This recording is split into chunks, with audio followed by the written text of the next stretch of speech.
여러분, 오늘 말씀을 보게 되면은 오늘 19장 13절부터 15절까지가 이제 본문이에요. 이 본문은 한가운데 있습니다.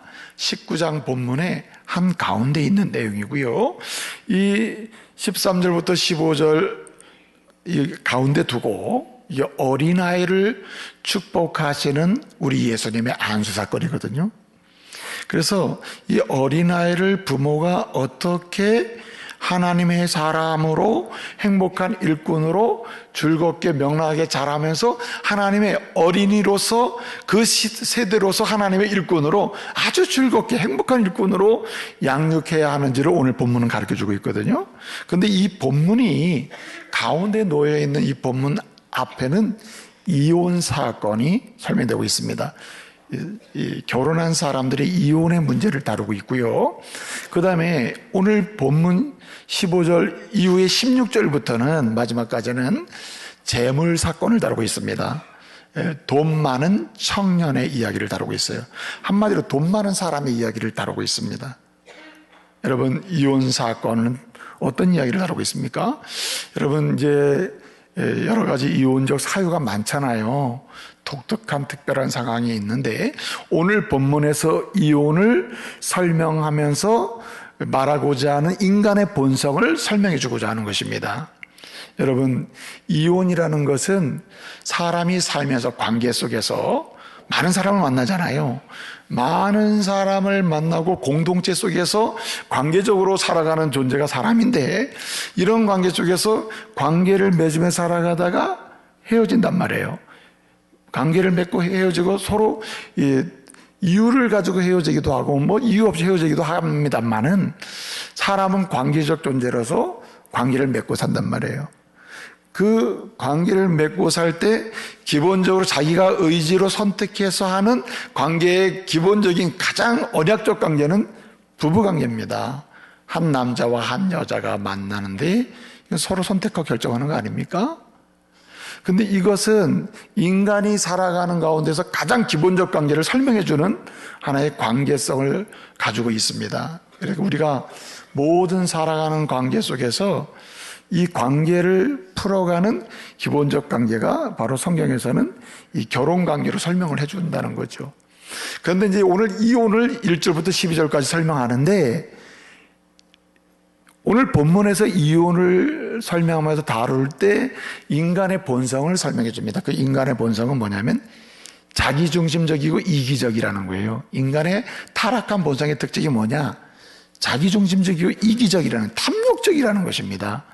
그래서 이혼의 내면을 들여다보게 되면, 알고 보게 되면 그 이혼의 사유를 발생시킨 사람이나 이혼의 사유를 만들어내는 경우를 보면 그것은 인간의 탐욕과 관계가 있다는 거예요. 예컨대 부부는 선택적 관계의 기본에 속하는데 우리가 여러분 사회에서도 관계를 맺고 살아가잖아요. 관계를 맺다가 친구 관계를 맺다가 헤어지는 경우, 또 이렇게 사회에서 관계를 맺다가 당신과 나는 관계 속에 살 수 없다 헤어지는 경우는 다 무엇입니까? 여러 가지 이유가 있는데 사실은 자기중심적이라는 거예요. 이게 관계 속에서 헤어지고 분리되는 경우는 그 본질을 보면은 자기중심적이고 이기적이고 탐욕적이라는 거예요. 이게 인간의 본성 중에 하나다. 이런 것 때문에 다 깨어지고 문제가 생긴다는 거죠. 그 다음에 또 한 가지는 오늘 본문 말씀, 어린이를 축복하시는 예수님의 안수 사건 이후에 16절부터 나오는 말씀인데 16절 말씀은 인간의 또 다른 본성을 설명해 줘요. 타락한 인간의 본성 중에 하나가 뭐냐면 물질지향적이라는 거예요. 생명지향적인 게 아니라 물질지향적이라는 거예요. 심지어는 자기를 죽이면서까지도 돈 버는 사람이 있어요. 네? 내가 병들어 죽어가면서도 나는 돈 벌고 말겠다고 하는 사람이 있다는 거죠. 심지어는 누군가를 희생시켜서라도 내가 돈을 벌어야 된다. 내 이익을 위해서라면 누군가를 희생시키는 것도 문제가 되지 않는다는 것이 타락한 인간의 본성이라. 그래서 본질적으로 인간은 탐욕적이고 이기적이다. 타락한 인간은. 또 한 가지 이러한 결과 속에 나오는 또 하나의 특성이 뭐냐면 물질지향적이라는 거예요. 물질지향적이다. 돈지향적이라는 거예요. 이 두 가지 문제가 관계를 파괴하고 참된 신앙에서 이탈하게 만든다는 거죠. 여러분, 참된 신앙은 하나님이 뭘 주기 때문이 아니에요. 하나님이 내가 원하는 돈을 주기 때문이 아니고 내가 원하는 이기적인 탐욕을 충족해 줄 뿐이기 때문이 아니라 하나님은 나를 만드시고 하나님은 나를 복되게 하시는 그분 자체이시기 때문에 그 관계 속에서 신앙이 생기는 거거든요. 그런데 이 관계를 왜곡시키잖아요. 물질지향적으로 기복적 신앙으로 간다든가 그리고 탐욕적 신앙으로 가게 되면 참된 신앙에서 이탈하게 된다는 말이죠. 그래서 여러분, 이러한 탐욕적인 인간의 본성이나 그리고 물질 중심적인 인간의 타락한 본성이 치료받거나 또는 여기서 해결되는 방법은 참된 신앙으로 가야 된다는 거죠. 참된 신앙이 뭐냐? 하나님의 백성이 되고 하나님을 섬기는 하나님의 자녀로 사는 길이 뭐냐? 어떤 것이 참된 신앙이냐를 보여주는데 이것이 18장에서 설명을 했습니다. 18장을 보게 되면 우리 예수님이 어린아이를 들어서 설명을 해요. 어린아이 같지 아니하면 탐욕적 인간으로 참된 신앙에서 떠나게 되고 물질 중심적인 기복신앙 때문에 하나님을 섬기는 참된 신앙에서 떠나게 된다는 거예요. 그러므로 하나님 나라 백성 될 수 없고 하나님 나라 들어갈 수 없다. 하나님의 백성이 되고 하나님 나라 들어가는 참된 신앙의 사람은 어떤 사람이 되느냐? 마태복음 18장에서 어린아이 같아야 된다고 얘기합니다. 어린아이 같은 사람만 참된 신앙의 사람이요 그리고 하나님 나라 백성이 되고 하나님의 은혜를 입는 사람이 된다는 말입니다. 누구 같아야죠? 어린아이 같아야 된다는 거죠. 어린아이 같지 아니하면 그 같은 신앙을 갖지 않으면 어떻게 되는가? 탐욕적, 그 다음에 탐욕을 충족시키기 위하여 끊임없이 물질지향적인 생명지향적인 삶을 버리고 물질지향적인 삶을 산다는 거예요. 그렇기 때문에 어린아이 같은 그러한 신앙을 가져야 되는 것입니다. 18장에서는 어린아이 같아야 천국 간다. 어린아이 같아야 하나님의 참된 일꾼이 된다. 어린아이 같아야 참된 신앙의 사람으로 행복한 하나님의 사람이 된다 라고 말하는데 어린아이 같은 게 뭘까? 세 가지를 설명해요. 첫째는 어린아이가 부모를 향해서 갖는 태도를 말하는 거거든요. 첫째는 어린아이가 나이가 어릴수록 말이에요. 초등학교 밑으로 내려갈수록 어린아이는 절대적으로 부모를 신뢰하면서 의존합니다. 믿음으로 의존해요. 믿음이 뭔지는 모르죠. 설명되는 게 아니에요. 그냥 아이는 신뢰를 해요. 부모는 신뢰를 해요. 부모를 신뢰하면서 부모를 의지합니다. 누가 하나님의 일꾼인가? 누가 하나님의 참된 그런 백성으로 신앙의 사람으로 하나님이 쓰시는 행복한 하나님의 일꾼으로 세움을 입는가? 마치 어린아이가 부모에 대해서 믿음으로 부모를 신뢰하면서 의지하는 것처럼 성도는 하나님을 부모로 하나님을 아버지로 섬기면서 하나님께 어떻게 해요? 믿음으로 의지할 때 이게 하나님의 일꾼이 되는 길이라는 거예요. 하나님의 자녀가 되는 길이고 하나님의 은혜를 입는 길이라는 말이죠. 어린아이 같다는 말은 어린아이가 부모를 믿음으로 의지하는 것처럼 성도는 하나님을 믿음으로 의지해야 한다는 말. 두 번째는 마치 아이가 부모를 믿음으로 그냥 엄마 아빠가 하는 거 그냥 그대로 받잖아요. 그대로 다 따라합니다. 그냥 무조건 이유를 불문하고 그냥 따라해요. 그냥 수용한다는 거죠. 그래서 부모를 향한 절대적 수용을 하듯이 부모는 성도는 우리 하나님을 향하여 아버지로 신뢰하면서 어떻게 해요? 하나님 아버지 그대로 받아들이는 거예요. 마지막 한 가지는 부모가 자녀와의 관계 속에서 자녀가 부모를 향해서 어떻게 합니까? 믿음으로 순종한단 말이에요. 엄마가 하는 말, 아빠가 하는 말은 그냥 나이가 어릴수록 그냥 아이들은 그냥 따라간단 말이에요. 그렇게 하듯이 이유 불문 따지지도 말고 묻지도 말고 하나님 아버지가 하는 말씀에 대해서 어떻게 해요? 믿음으로 순종하는 사람, 이 사람이 그 시대의 하나님의 사람이요 하나님 주시는 은혜로 행복한 사람이요 행복한 하나님의 일꾼으로 삶을 살아갈 수 있다는 말입니다. 그래서 여러분 18장에서 저와 여러분처럼 이렇게 성장한 성인들을 향해서 주님이 누가 하나님의 일꾼이냐? 누가 하나님의 사람이냐? 누가 천국 백성이 될 수 있느냐? 누가 행복한 하나님의 일꾼이 될 수 있느냐? 어린아이처럼 하나님을 아버지로 고백하면서 믿음으로 어떻게 해요? 의지하고 믿음으로 수용하고 믿음으로 순종하는 사람이 하나님의 일꾼이 된다는 말입니다. 그래서 그것을 18장에서 설명을 해줘요. 그리고 19장에서 그렇지 않을 때 어떤 일이 벌어집니까? 탐욕적 인간에서 자유로울 수가 없어요. 물질지향적 신앙이나 잘못된 왜곡된 기복신앙에서 자유로울 수가 없는 것입니다. 그렇기 때문에 우리는 어린아이 같은 신앙의 소유자가 되어야 할 줄로 믿습니다. 전능하신 하나님을 향하여 믿음으로 절대적으로 의지하고 절대적으로 수용하고 절대적으로 순종하는 저와 여러분 되어야 할 줄로 믿습니다.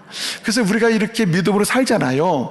그래서 하나님의 일꾼으로 살고 행복한 하나님의 사람으로 살고 그래서 의지하며 수용하며 순종하며 살아가는 가운데 이런 일꾼이요 행복함을 누리는 하나님의 사람으로 살아가면서 우리는 무슨 일을 해야 하느냐? 해야 할 일이 많죠. 직장일도 해야 되고 관계 속에서 내 삶을 즐겨야 되는데 가장 해야 될 중요한 일이 있다는 것입니다. 그것이 무엇입니까? 오늘 한가운데 집어넣고 우리에게 말하는 게 무엇입니까? 내가 너에게 준 자녀들, 공동체에 준 선물, 어린이들을 어떻게 합니까? 여러분들이 어린아이 같은 신앙을 회복해서 하나님의 일꾼이 된 것처럼 어린아이들을 누구로 키워요? 하나님의 행복한 일꾼으로 양육을 해야 될 책임이 저와 여러분에 있다는 말입니다. 여러분, 이게 아주 역설적 교훈이에요. 어린아이를 보면서 우리는 하나님의 참된 일꾼, 행복한 일꾼이 되는 길을 발견해요. 아이가 나를 의지하고 수용하고 내 말을 순종하듯이 나도 어린아이처럼 나의 영원한 아버지 되시는 하나님께 어떻게 해요? 의지하고 수용하고 순종해야지 해서 우리는 아이들을 통해서 교훈을 받고 하나님의 일꾼이 된단 말이에요. 그러면 그 다음에는 거꾸로 우리가 해야 될 일이 있는데 하나님이 우리에게 주신 어린이를 어떻게 해요?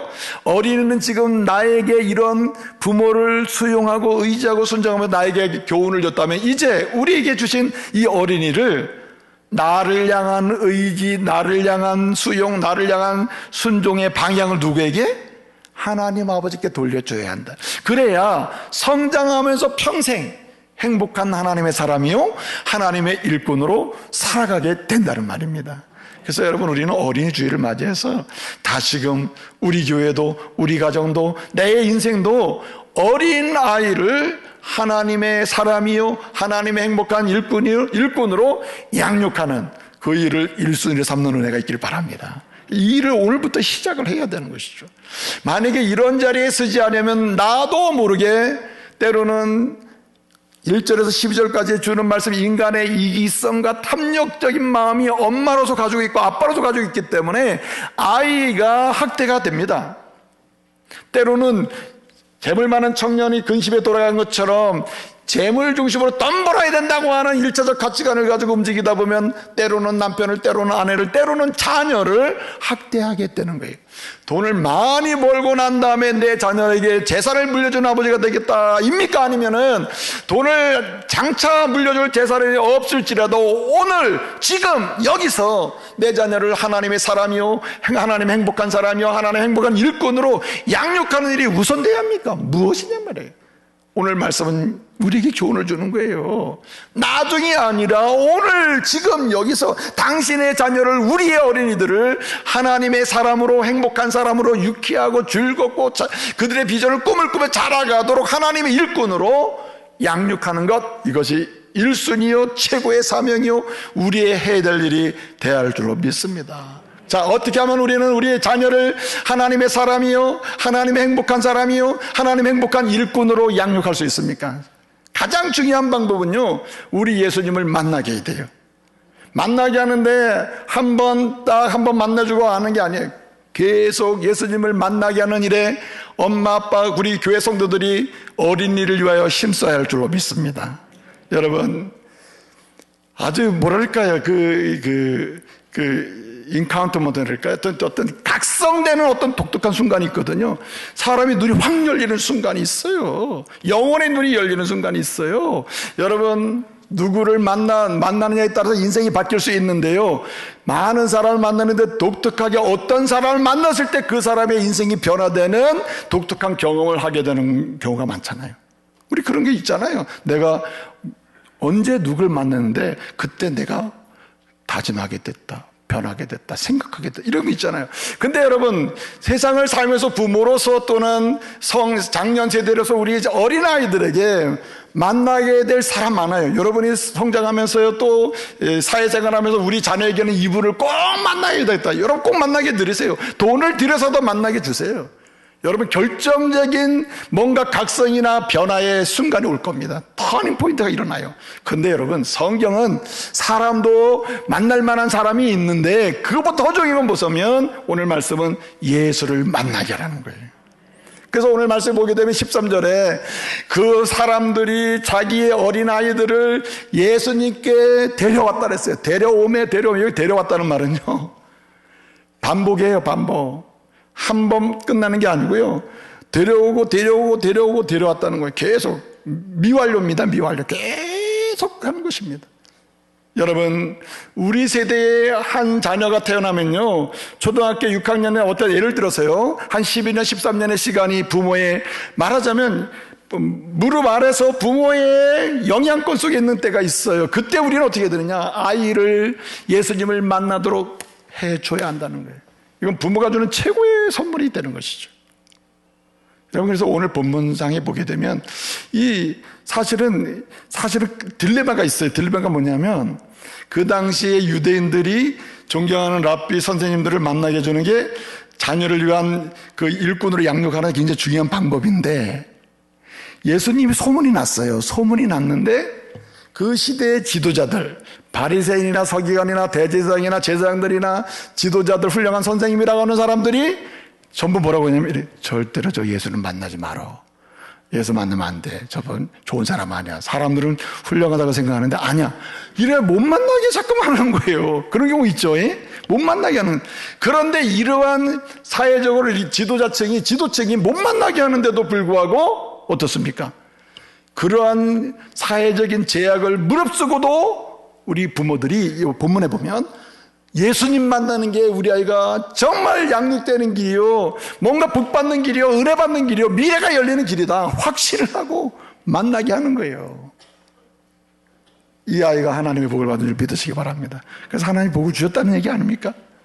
우리 아이들을 예수님을 만날 수 있는 기회라면 끊임없이 제공하고, 그리고 힘써서 부모가 자녀들을 만나게 하는 그런 통로가 되어야 할 줄로 믿습니다. 자꾸 만나게 해야 돼요. 만나게. 그래서 여러분, 이 교회가 설립이 되잖아요. 교회가 설립되면 이 교회법에서는 두 가지 공식적 기관이 생겨나요. 성도가 딱 모였다, 그럼 바로 생기는 게 두 가지인데, 하나는 주일학교고요, 하나는 속회 전도입니다. 구역 있죠. 구역도 이게 전도거든요. 전도의 구역이 생겨요. 구역. 이 두 가지 기관이 생겨요. 하나는 복음을 전하는 기관이고 하나는 교육기관이에요. 교회는 이게 헌법에 속해 있는 거예요. 다른 것은 자율적이지만 이건 반드시 해야 될 일이거든요. 그래서 여러분, 예수님을 만나게 하려고 하는 부모는 가장 먼저 어린아이 때부터, 영아 때부터 주일학교에 보내는 것입니다. 주일학교에 보내서 예수님 만날 수 있는 기회를 만들고 제공을 하는 거예요. 오늘 또 한 가지 여기 말씀 보면 특별한 말씀이 있습니다. 여러분, 어떻게 우리는 어린이를 하나님의 사람, 행복한 하나님의 일꾼으로 양육할 수 있습니까? 여러분, 다음 세대의 일꾼이 아니라 어린이도요, 오병이의 기적에서 보여주는 것처럼 예수님을 만나면요, 그 시대의 일꾼으로 살아가게 됩니다. 그리고 미래 일꾼도 되는 거예요. 일꾼의 역할이 점점 커지는 것이죠. 어떻게 하나님의 행복한 일꾼으로 양육할 수 있나? 오늘 말씀에 보게 되면요, 교회가 책임을 져야 한다는 거예요.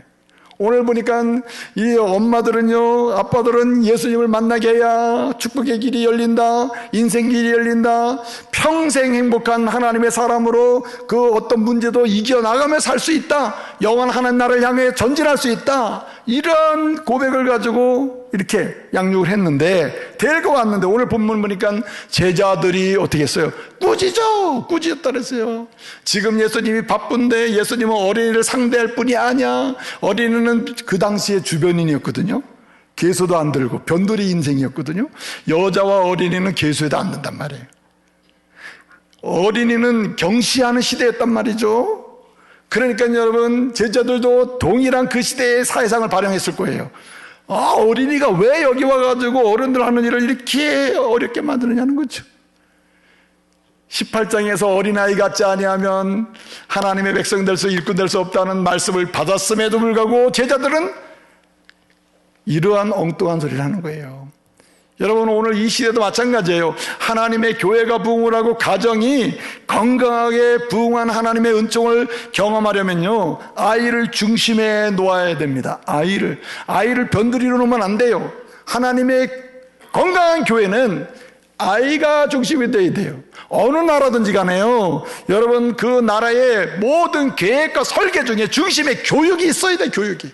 아멘. 신앙교육, 뭔가 미래교육, 비전교육이 있어야 되는, 교육이 중심이 돼요. 교육은 누굽니까? 자녀가 중심이 돼야 되는 거. 다음 세대 어린이가 중심이 돼야 돼요. 여러분, 실용적인 기술교육이나 얼마든지 배울 수 있죠.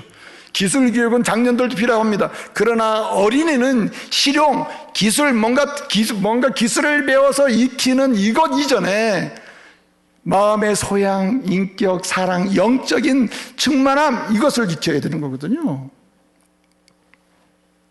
그래서 여러분, 교회는 오늘 제자들처럼 어린이를 주변으로 보서는 안 된다. 여러분, 오늘날로 말하면요, 목사나 장로님이나 권사님이나 안수집사님들이나 또 무슨 집사님들이나 교회에 좀 오래 신앙생활 하신 분들, 뭔가 세례받고 뭔가 역할을 하는 사람들은요, 교회에서 가장 중요한 자리에 어린이를 앉혀야 된다는 사실을 인식해야 돼요. 어린이가 1순위가 돼야 합니다. 여러분의 품 안에 있을 때, 여러분의 손 안에 있을 때, 여러분 칭찬하고 환영하고 격려하고 축복할 수 있기를 말씀으로 건면합니다. 오늘 그래서 여기 마지막 절에 우리 주는 어떤 분입니까? 손을 얹고 우리 병행구절이 이제 마가복음 10장에 있거든요. 마가복음 10장에 보게 되면 이 말씀을 설명해 놨어요. 안고 손을 얹고 그리고 축복했다고 돼 있어요. 여러분, 사랑하고 격려하고 축복하는 교회 되기를 바랍니다. 여러분, 자녀를 만나면 무조건 사랑하고 격려하고 축복하시길 바랍니다. 네? 여러분, 칭찬은 단순한 것이 아닙니다. 사실은 칭찬은 그 아이로 하여금 마음을 열게 하는 능력입니다. 캠필드라는 사람하고 한센이라고 하는 사람이 쓴 책 중에 마음을 열어주는 101가지라는 책이 있어요. 그 책에 보게 되면 어린이는 당신이 물질적으로 뭐 사준 것을 기억하지 못한대요. 그것으로 어린이가 자라는 게 아니라 어린이를 향한 사람들의 따뜻한 마음이 어린이를 움직인대. 그래서 여러분, 세뱃돈을 많이 주는 삼촌보다 여러분 학교에서 너무 힘들 때, 얘야 너는 지금 이래도 넌 큰 인물 될 수 있어, 힘내라 한 선생님의 말이 더 영향력이 있대요. 무슨 얘기 아시겠습니까? 마음이라 이거죠. 마음, 축복하는 마음, 칭찬하는 마음, 격려하는 마음이라는 거죠. 이 은혜가 오늘 저와 여러분의 있기를 말씀을 축복합니다. 여러분, 이제 우리에게 주신 선물들, 어린이들, 사실 우리 교회가요, 대안학교도 세우고 이렇게 해야 됩니다. 이 믿음으로 좀 잘 자랄 수 있는 환경을 자녀들에게 많이 만들어줘야 되거든요. 이 좋은 유치원도 세워가지고 자녀들을 신앙으로 키워야 돼요. 단지 공교육 때문에 이 신앙교육이 안 돼서 문제인데 그 방법을 찾아야 되겠죠. 어쨌든 주일 교육뿐만 아니라 주중 교육을 통해서도 하나님의 사람으로 양육될 수 있는 공간을 만들 필요가 있어요. 하나님의 교회에 재정을 투입해야죠. 이렇게. 이런 꿈도 이루어지기를 소원합니다.